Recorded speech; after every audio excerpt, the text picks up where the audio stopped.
Décembre, est-ce juste synonyme de la frénésie des fêtes et de la course interminable aux cadeaux? Et si je vous disais que c'est précisément maintenant, durant ce mois enneigé, que vous posez les fondations de votre printemps idéal? La plupart des gens remettent tout à plus tard pour se retrouver submergés par la quantité de tâches au printemps. Mais nous, on va agir plus intelligemment. Dans cette vidéo, nous allons décortiquer 20 étapes clés, 20 points essentiels dans votre maison et votre jardin à préparer impérativement en décembre. Et je vous le promets, vous allez découvrir comment transformer ce mois d'un marathon stressant à une période calme et productive, après laquelle le printemps vous accueillera non pas dans le chaos, mais dans l'ordre et l'harmonie. D'accord pour briser le mythe du grand nettoyage de printemps? Alors, c'est parti. Pourquoi décembre précisément? On pourrait croire que c'est le moment de se reposer, de faire le bilan et de passer des soirées cocooning avec un bon chocolat chaud. Et c'est vrai. Mais c'est justement là que réside sa superpuissance. Décembre est une pause naturelle. La nature est figée, les travaux de jardinage intensifs sont terminés et le réveil printanier est encore loin. C'est le moment idéal pour faire, sans hâte ni stress, un inventaire de votre vie. Pas seulement de vos objets, mais aussi de vos projets. Quand on se débarrasse du vieux à la fin de l'année, on libère mentalement de l'espace pour le nouveau. Ce n'est pas qu'un simple rangement, c'est un véritable rituel de redémarrage. Au lieu de courir partout en mars entre le lavage des vitres, l'achat des graines et le changement des pneus, nous pouvons tout préparer calmement et méthodiquement à l'avance. Décembre est votre réserve stratégique de temps. Et aujourd'hui, nous allons apprendre à l'utiliser à 100%. Alors, attaquons-nous à l'étape la plus évidente, mais aussi la plus délicate. Votre garde-robe, plus précisément, celle qui renferme vos affaires d'été. Ouvrez l'armoire et soyez totalement honnête. Vous voyez cette robe que vous n'avez pas mise une seule fois l'été dernier? Et ces shorts qui attendent que vous ayez perdu le poids idéal pour la plage? Il est temps de déconstruire un mythe. Les vêtements ne doivent pas être une source de motivation ou de culpabilité.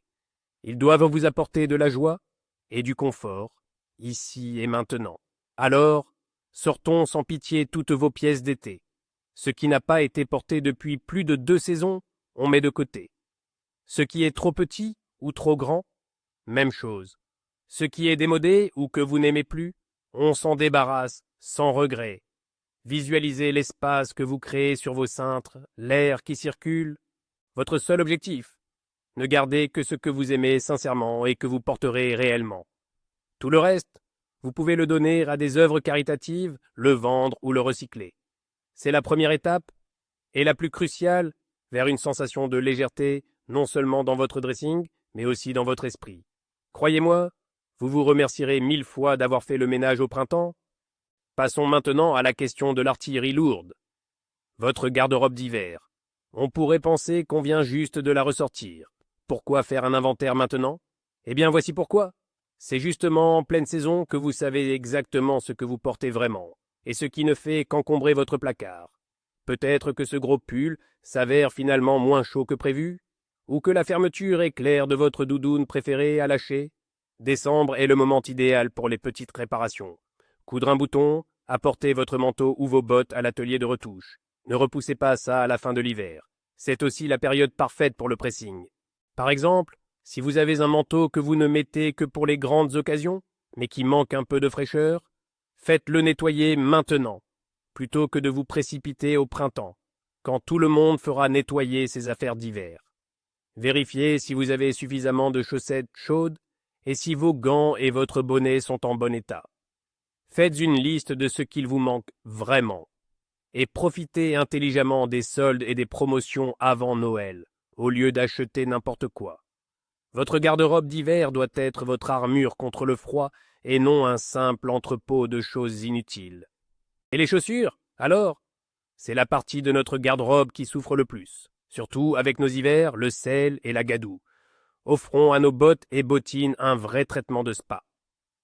Commençons par celles que vous avez déjà rangées, les chaussures d'été et de mi-saison.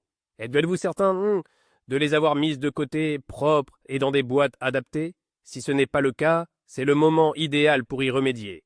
Sortez-les, nettoyez-les, rembourrez-les de papier pour qu'elles gardent leur forme, puis placez-les dans des boîtes bien ventilées.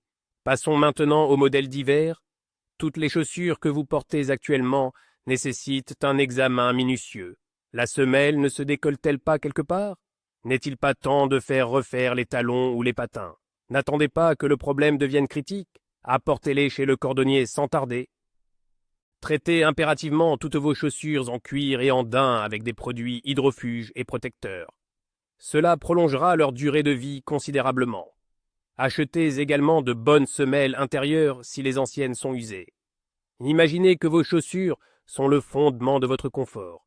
En prendre soin, c'est prendre soin de vous, et ainsi, au printemps, vous n'aurez pas à chercher paniquement de quoi vous chausser une fois que la neige aura fondu. Le prochain point de notre liste est l'armoire à pharmacie. Avouez que la plupart du temps, nous n'y jetons un œil que lorsque nous avons mal et que nous n'avons pas le temps de vérifier les dates de péremption. Décembre, avec son risque accru de rhume, est le meilleur moment pour faire cet inventaire. Sortez absolument tout, les cachets, les sirops, les crèmes et les pansements. Jetez sans pitié tout ce dont la date de péremption est dépassée. Ce n'est vraiment pas le moment de prendre de risques. Les médicaments périmés peuvent être non seulement inefficaces, mais aussi dangereux.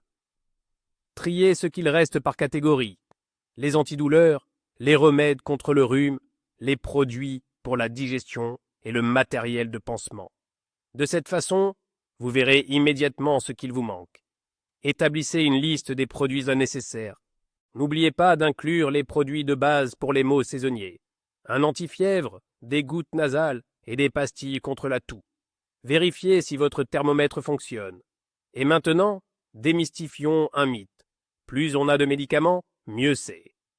Votre objectif n'est pas de remplir l'armoire à ras-bord, mais d'avoir uniquement les produits les plus nécessaires et les plus efficaces à portée de main. Organisez tout cela dans un conteneur pratique pour que n'importe quel membre de la famille puisse trouver ce dont il a besoin rapidement. Cette action simple vous fera gagner du temps et vous épargnera bien des tracas au moment où vous en aurez le plus besoin. Passons maintenant à la cuisine, le véritable cœur de la maison. C'est ici que nous allons nous occuper de nos réserves alimentaires. Ouvrez tous les placards et toutes les armoires de rangement. Commençons par les céréales, la farine et les pâtes. Vérifiez les dates de péremption. Y a-t-il des petites bêtes ou des insectes qui s'y sont invités? Tout ce qui est douteux, on le jette. Ce qui est encore bon, transférez-le dans des boîtes hermétiques. C'est non seulement esthétique, mais aussi très pratique. De cette façon, vous voyez immédiatement ce que vous possédez et évitez d'acheter des doublons. Ensuite, les épices. Étonnamment, elles ont également une durée de vie limitée. Les vieilles épices perdent leur saveur et peuvent gâcher un plat.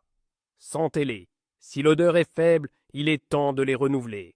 L'étape suivante concerne les conserves. Vérifiez tous vos bocaux de cornichons, de confitures et de conserves maison. Les couvercles ne sont-ils pas bombés? La saumure n'est-elle pas trouble? Tout ce qui vous paraît suspect, direction la poubelle. La santé est bien plus précieuse. Après une telle révision, dressez deux listes, la première de ce qui doit être utilisé rapidement, et la seconde de ce que vous devez acheter. Cela vous aidera à planifier vos menus pour les fêtes et les mois à venir, tout en évitant les dépenses inutiles au supermarché. Votre cuisine sera plus organisée et cuisiner deviendra un vrai plaisir. Restons dans la cuisine et intéressons-nous à son cœur froid, le congélateur. Pour beaucoup, c'est un véritable trou noir où des objets congelés non identifiés sont stockés pendant des années. Décembre est le moment idéal pour y faire le grand ménage. Premièrement, cela libérera de la place pour vos préparations de fête. Deuxièmement, vous sauverez de l'oubli vos réserves estivales de fruits et légumes. Videz complètement le congélateur. S'il y a une épaisse couche de givre sur les parois, il est grand temps de le dégivrer. Lavez soigneusement tous les tiroirs et les étagères. Maintenant, place à la partie la plus intéressante, l'inventaire. Triez tous les sacs et les boîtes. Étiquetez chacun d'eux, précisez de quoi il s'agit et la date de congélation. Fruits rouges, champignons, légumes, viande, poissons, tout doit être trié et classé. Vous serez surpris de tout ce que vous allez y retrouver d'intéressant. Faites une liste de tout son contenu et affichez-la sur la porte du réfrigérateur. Ainsi, vous saurez toujours ce que vous avez et vous pourrez planifier vos menus en utilisant vos propres réserves. Non seulement cela permet d'économiser de l'argent, mais ça aide aussi à manger de façon plus variée. Au printemps, lorsque vous aurez besoin de vitamines, vous saurez exactement où se trouve le sachet de cassis ou d'épinards congelés, chimie. Passons du matériel au spirituel, ou plutôt à la nourriture intellectuelle. Il était question de livres, de magazines et de tout ce qui est imprimé. Les étagères, tout comme les armoires, ont la fâcheuse tendance à se remplir sans qu'on s'en rende compte. Soyons honnêtes. Allez-vous vraiment relire tous ces polars? Et cette pile de magazines People ou de décorations datant d'il y a 2 ans, en avez-vous vraiment besoin? Faites un grand tri dans votre bibliothèque. Séparez tous vos ouvrages en 3 piles distinctes. La première, c'est « J'adore, je garde, je relirai ». Ce sont vos trésors, leur place est sur l'étagère. La deuxième, « C'est un bon livre, mais je ne le relirai pas ». Ces ouvrages peuvent être offerts à des amis, donnés à une bibliothèque ou déposés sur un point de book crossing. Donnez-leur une seconde vie. Et la troisième pile, des livres sans intérêt, obsolètes, ou les achats impulsifs. C'est là que vont les vieux magazines, les catalogues et les modes d'emploi. Vous pouvez les donner sans remords au recyclage. Le mythe selon lequel jeter un livre est un sacrilège est complètement dépassé. Le vrai sacrilège, c'est de les garder comme un poids mort alors qu'ils pourraient apporter de la joie ou de l'utilité à quelqu'un d'autre. En allégeant vos étagères, vous sentirez immédiatement plus d'air et de lumière dans la pièce. Et surtout, vous aurez de la place pour vos nouvelles découvertes littéraires de printemps. Abordons maintenant un sujet que beaucoup d'entre nous remettent à plus tard, parfois pendant des années, la paperasse, les factures, les reçus, les contrats, les certificats médicaux, les bons de garantie. Avec le temps, ce chaos papier prend le contrôle, envahissant tiroirs et étagères. Décembre est le moment de faire le bilan, notamment financier. Un tri de vos documents tombe donc à pic. Commencez par regrouper tous vos papiers au même endroit. Ensuite, classez-les par catégorie: logement, travail, santé, technologie, documents personnels. Débarrassez-vous de tout ce qui n'est plus pertinent. Les vieux tickets de caisse, les garanties périmées, les notices inutiles. Rangez dans un dossier séparé les documents essentiels que vous devez conserver indéfiniment. Ceux concernant votre propriété ou vos diplômes, par exemple. Pour les factures et les reçus récents, prévoyez un classeur ou un organiseur pratique. Pensez aussi à la numérisation. Les documents les plus importants peuvent être scannés et sauvegardés sur un cloud. C'est votre assurance en cas de perte ou de détérioration des originaux. Organiser vos papiers, ce n'est pas seulement faire du ménage, c'est mettre de l'ordre dans vos affaires et vos finances. Vous saurez exactement où tout se trouve et pourrez retrouver n'importe quel document en quelques secondes. Cela réduit le niveau de stress et vous donne un sentiment de contrôle sur votre vie. Si vous avez des enfants à la maison, ce conseil est pour vous. Les jouets et les affaires des enfants, c'est un univers à part entière qui s'étend à une vitesse cosmique. Juste avant le Nouvel An, alors que la maison va être inondée de nouveaux cadeaux, il est absolument vital de faire le tri dans les anciennes affaires. Faites-le avec votre enfant, si son âge le permet, et transformez cette tâche en jeu. Répartissez les jouets dans plusieurs boîtes. La première, les préférés, ceux avec lesquels il joue tout le temps. La deuxième, ceux qui sont en attente ou ceux dont il s'est temporairement lassé. Mettez-les au grenier ou dans un placard en hauteur et ressortez-les dans quelques mois. Ils seront accueillis comme de nouveaux jouets. La troisième boîte, à donner, ce sont les jouets dont l'enfant n'a plus l'âge. Vous pouvez les donner à de jeunes membres de la famille, à des amis, ou les apporter à la crèche, à la garderie ou à une association caritative. Et la quatrième, la plus importante, les casser. Ne gardez pas les jouets sans roue, les poupées sans tête ou les puzzles incomplets. C'est du bazar qui crée une pollution visuelle et qui habitue l'enfant au désordre. Il en va de même pour les vêtements d'enfants. Éliminez sans pitié tout ce qui est devenu trop petit. En libérant de la place, non seulement vous vous préparez à accueillir de nouvelles affaires, mais en plus, vous enseignez à votre enfant les bases de l'ordre et de la consommation responsable. Passons maintenant à nos amis verts, les plantes d'intérieur. L'hiver est une période éprouvante pour elles, entre la faible luminosité et l'air sec produit par nos radiateurs. Décembre est le mois clé pour réévaluer les soins à leur apporter afin qu'elles survivent confortablement jusqu'au retour des beaux jours. Premièrement, la propreté. Essuyez délicatement les feuilles avec un chiffon humide pour enlever la poussière ou donnez-leur une bonne douche tiède. La poussière empêche la photosynthèse, ce qui affaiblit considérablement la plante. Deuxièmement, la lumière. Rapprochez vos pots des fenêtres qui offrent le plus de luminosité. Si ce n'est toujours pas suffisant, l'achat d'une lampe horticole peut être une bonne idée. C'est un investissement abordable qui peut sauver vos espèces les plus exigeantes en lumière. Troisièmement, l'arrosage. La plupart des plantes entrent en période de dormance durant l'hiver. Il faut donc réduire drastiquement la fréquence d'arrosage. Assurez-vous que la terre soit bien sèche entre deux sessions. Et attention, cessez absolument toute fertilisation jusqu'au printemps.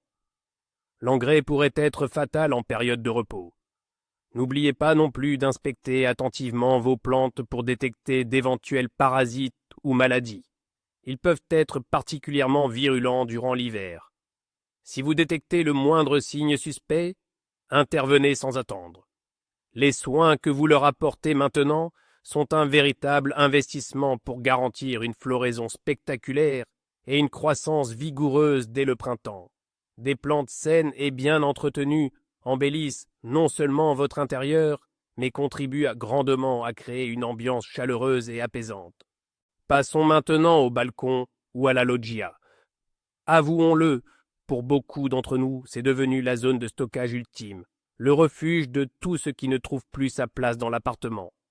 Les vieux skis, le vélo, les conserves oubliées, les restes de matériaux de construction. Transformons cette annexe de débarras en un espace vraiment utile. Décembre est le moment parfait pour s'y mettre, juste avant que le gel ne s'installe pour de bon. Débarrassez-vous de tout ce qui encombre. Jetez purement et simplement les vieilleries et le fouillis inutiles. Ce que vous décidez de garder, organisez-le méticuleusement. Investissez dans des étagères, des rayonnages muraux ou des boîtes de rangement. Votre objectif est simple, libérer un maximum de surface. Pourquoi ? Parce que dans quelques mois à peine, ce balcon deviendra votre base de lancement pour les semis. Imaginez la facilité avec laquelle vous pourrez installer ici vos caissettes de plants de tomates et de poivrons si l'espace est dégagé et propre. Nettoyez les vitres du balcon de l'intérieur, essuyez les cadres et les rebords de fenêtres. Si vous avez une loggia ou une véranda vitrée, elle peut être utilisée même en hiver, par exemple pour stocker certains légumes à l'abri du gel ou pour offrir un lieu frais à l'hivernage de vos plantes. Mettre de l'ordre sur votre balcon, ce n'est pas seulement une question d'esthétique, c'est surtout la clé de vos futures récoltes. Pour tous ceux qui possèdent un jardin ou un potager, décembre n'est pas une période d'inactivité, mais bien celle de l'entretien. Occupons-nous sans tarder de nos principaux alliés, nos outils de jardinage. Après les travaux d'automne, pelles, râteaux, sécateurs et autres outils sont souvent laissés sales et oubliés au fond du cabanon. Grosse erreur, la terre et l'humidité provoquent la rouille et endommagent irrémédiablement le matériel. Nous allons donc tout sortir. Nettoyons méticuleusement les surfaces de travail en enlevant toute trace de terre et de résidus végétaux. Les parties métalliques doivent être lavées et essuyées immédiatement jusqu'à ce qu'elles soient parfaitement sèches. Ensuite, il est crucial de les lubrifier. Une huile moteur standard ou un lubrifiant spécialisé feront l'affaire. Ce geste simple protège le métal contre la corrosion. Inspectons les manches en bois pour détecter d'éventuelles fissures. Si nécessaire, poncez-les légèrement au papier de verre, puis enduisez-les d'huile de lin ou de vernis. N'oubliez pas d'aiguiser les sécateurs et les scies. Au printemps, lorsque la taille commencera, vous n'aurez plus le temps de vous en occuper. Stockez tout votre matériel dans un endroit sec, de préférence suspendu. Ce soin attentif prolongera la durée de vie de vos outils pendant de nombreuses années et vous fera économiser de l'argent. Au printemps, il ne vous restera plus qu'à saisir votre matériel, propre, affûté, prêt au combat et à commencer vos travaux avec plaisir. Restons dans le thème du jardinage. Maintenant qu'il neige dehors, c'est le moment idéal de se plonger dans notre trésor, la fameuse boîte à graines. N'attendez surtout pas le printemps, quand l'affluence et l'agitation battront leur plein dans les jardineries. Sortez toutes vos réserves, classez les sachets par type de culture, puis vérifiez les dates de péremption. Et oui, les graines ont, elles aussi, une date limite. Les graines périmées, particulièrement celles de légumes exigeants, comme le panais ou le céleri, risquent fort de ne pas germer. Vous pouvez les mettre à la poubelle sans regret. En revanche, les graines de courge ou de légumineuses conservent leur pouvoir germinatif bien plus longtemps. Si vous avez un doute sur un lot, faites un test de germination rapide. Prenez quelques graines, mettez-les sur un papier absorbant humide, couvrez d'un film plastique et placez le tout au chaud. Au bout de quelques jours, vous verrez quel pourcentage de graines a commencé à germer. Une fois cette révision terminée, dressez une liste claire et précise de ce que vous devez racheter. Cela vous évitera les achats impulsifs et printaniers, et vous garantira d'acheter uniquement les variétés que vous souhaitez vraiment cultiver. Avoir des semences bien organisées, c'est la première étape vers une récolte abondante et réussie. Une fois l'inventaire des graines terminé et la liste de courses établie, le moment le plus créatif arrive, la planification de vos futures plantations. Évitez de vous précipiter au printemps, la bêche à la main au milieu du potager. Maintenant, confortablement installé chez vous, vous pouvez tout concevoir dans les moindres détails.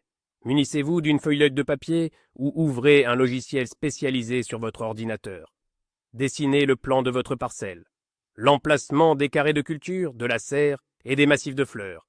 Et voici le point crucial. N'oubliez pas la rotation des cultures. Il est essentiel de ne jamais planter la même espèce au même endroit plusieurs années de suite. Tenez compte des bons et des mauvais voisins pour chaque plante. Par exemple, l'oignon et la carotte cohabitent à merveille, car ils se protègent mutuellement des nuisibles. Répartissez les cultures sur les planches de votre dessin. Déterminez où placer les plantes hautes pour qu'elles n'ombragent pas les plus petites. Prévoyez un espace pour les herbes aromatiques et les fleurs. Ce plan est bien plus qu'un simple bout de papier. C'est votre stratégie complète pour la saison à venir. Il vous aidera à calculer les quantités exactes de graines et de semis nécessaires, à optimiser chaque centimètre carré de terre et, au final, à garantir une excellente récolte. Quant au processus de planification lui-même, réalisé au cœur de l'hiver, c'est une merveilleuse forme de méditation et un excellent anti-stress. Ce n'est pas parce que votre jardin est recouvert d'un manteau de neige que vous devez l'oublier complètement. En décembre, il est essentiel de prêter attention à vos plantes vivaces, surtout si l'hiver est avare en neige ou marqué par des variations de température soudaines. Vérifiez l'état des protections. Les rosiers, les hortensias, la vigne et autres cultures sensibles au froid doivent être solidement enveloppés de branches de conifères, de paille ou d'un voile d'hivernage adapté. Si la neige est rare, n'hésitez pas à butter leurs pieds avec de la tourbe ou du compost pour une isolation supplémentaire.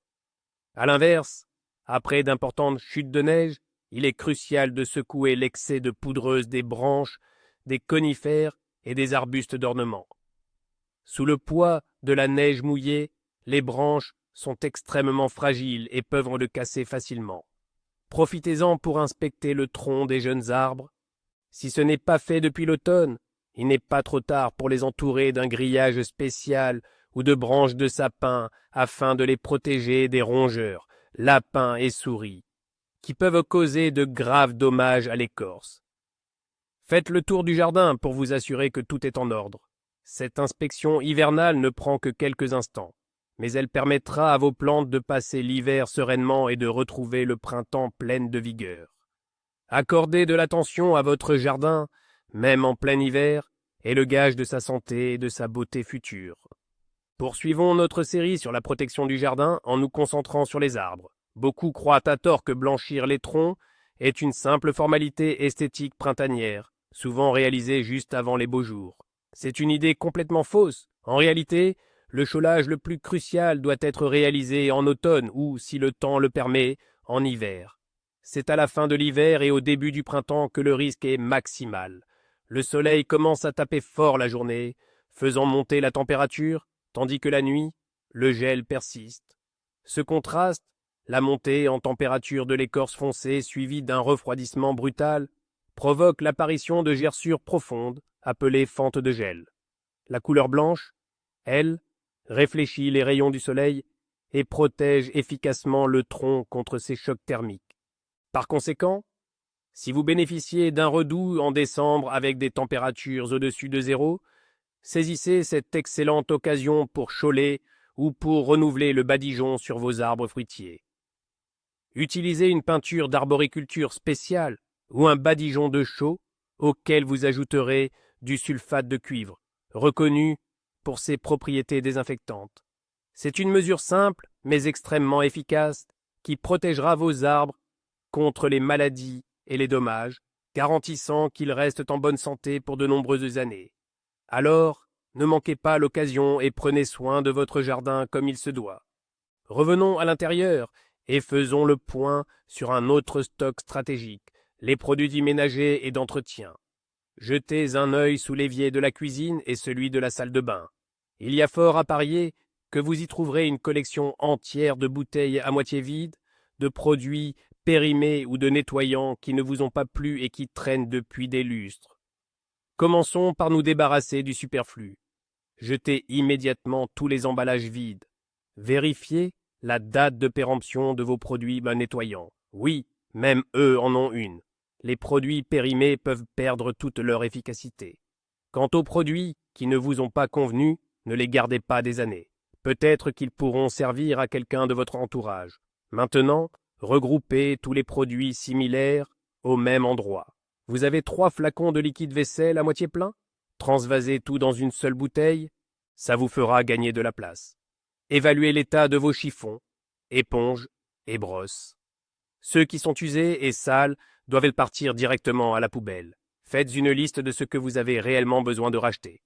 Cela vous évitera d'acheter encore un énième super produit en promotion dont vous n'avez absolument aucune utilité. Organisez le rangement pour que tout soit à portée de main et visible. Utilisez des bacs de rangement ou des organiseurs verticaux. Avoir de l'ordre dans cette zone, c'est la garantie d'un nettoyage rapide et efficace à l'avenir.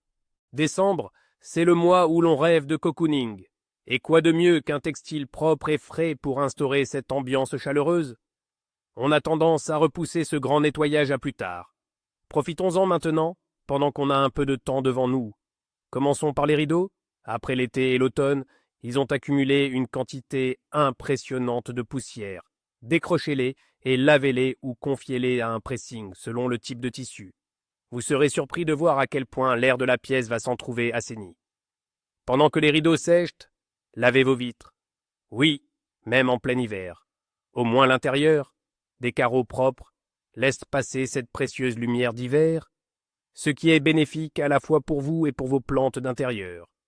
Ensuite, passons aux plaids, aux couvertures et aux coussins décoratifs. Tout cela mérite aussi un bon coup de fraîcheur. Vérifiez les étiquettes et lancez une machine pour ce qui est lavable. Le reste devra peut-être passer par la case pressing. N'oubliez pas les tapis. Si vous en avez la possibilité, faites-les nettoyer en profondeur maintenant. Au printemps, vous n'aurez ni le temps, ni l'énergie pour le faire. Des textiles propres transforment instantanément votre maison, la rendant plus accueillante et impeccable. C'est la meilleure façon de se préparer pour les fêtes et d'aborder le printemps dans un intérieur entièrement renouvelé. On a beaucoup parlé du désencombrement physique, mais il y en a un autre, tout aussi crucial, le désencombrement numérique. Nos téléphones et nos ordinateurs sont submergés par des gigaoctets d'informations inutiles, ce qui ralentit leur performance et accapare notre attention. Faisons une vraie détox numérique. Commencez par les photos sur votre téléphone, supprimez les doublons, les clichés ratés et les captures d'écran oubliées.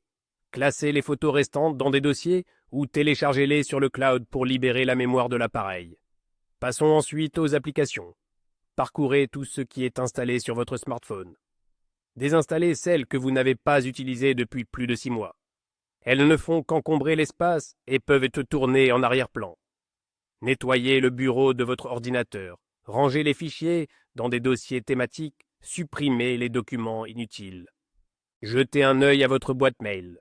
Désabonnez-vous des newsletters envahissantes que vous ne lisez de toute façon jamais. Cela ne vous prendra qu'une demi-heure, mais vous débarrassera de tout ce bruit informationnel quotidien. Le désencombrement numérique, c'est comme une bouffée d'air frais. Il vous aide à vous recentrer sur l'essentiel et réduit le stress causé par ce flux d'informations constant. Et voici la 20e et dernière étape de notre remise à zéro. La planification financière. Décembre n'est pas seulement le mois des dépenses, c'est aussi le moment idéal pour faire le bilan et planifier l'avenir. Asseyez-vous et analysez vos revenus et vos dépenses de l'année écoulée. Quelles ont été vos plus grosses dépenses? Quelles étaient les dépenses que vous auriez pu éviter ou qui n'étaient pas essentielles? Cela vous donnera une vue d'ensemble complète et vous permettra de tirer les bonnes conclusions. Maintenant, projetons-nous au printemps. Le printemps est souvent synonyme de mise de fonds importante, renouvellement de la garde-robe, lancement de la saison de jardinage ou des loisirs, vacances. Commencez dès maintenant à budgétiser ces objectifs. Il serait judicieux d'ouvrir un compte épargne dédié et de mettre de côté une petite somme chaque mois. Fixez-vous des objectifs financiers précis pour l'année prochaine. Par exemple, économiser pour une grosse acquisition, rembourser intégralement une carte de crédit ou créer un fonds d'urgence. Quand vous avez un plan, gérer votre argent devient beaucoup plus simple. Vous cessez de vivre d'une paix à l'autre et commencez à prendre le contrôle de votre avenir financier. C'est l'étape la plus importante pour retrouver la sérénité et la confiance en l'avenir, et elle achève parfaitement notre remise à zéro de décembre. Et voici le grand secret que nous vous avions promis de partager. Décembre, ce n'est pas la ligne d'arrivée de l'année passée, c'est le démarrage discret, la rampe de lancement de la nouvelle saison. Tout ce que vous avez fait maintenant, trier les armoires, planifier les semis, organiser les papiers et les finances, ce n'est pas un simple rangement. C'est un investissement de votre temps et de votre énergie pour votre tranquillité future. Vous ne faites pas que vous débarrasser du superflu, vous libérez de l'espace pour de nouvelles opportunités, de nouvelles idées et une nouvelle vie. Imaginez, le mois de mars arrive. Au lieu de la panique et de l'agitation, vous sortirez de votre placard votre veste de printemps parfaitement propre, vous prendrez vos graines achetées à l'avance et vous vous attaquerez à vos projets avec un plan limpide. Voilà le vrai tournant. Vous avez déjoué le système et fait de l'hiver votre allié. Merci d'avoir passé ce moment avec nous et d'avoir accompli ce parcours de redémarrage. J'espère que ces conseils vous ont été utiles. N'oubliez pas de vous abonner à la chaîne pour ne rater aucune de nos idées utiles. Et bien sûr, mettez un j'aime à cette vidéo si elle vous a plu. Et maintenant, une question pour vous. Qu'est-ce que vous faites absolument en décembre pour vous faciliter la vie au printemps? Partagez vos secrets dans les commentaires, créons ensemble cette base de connaissances complète.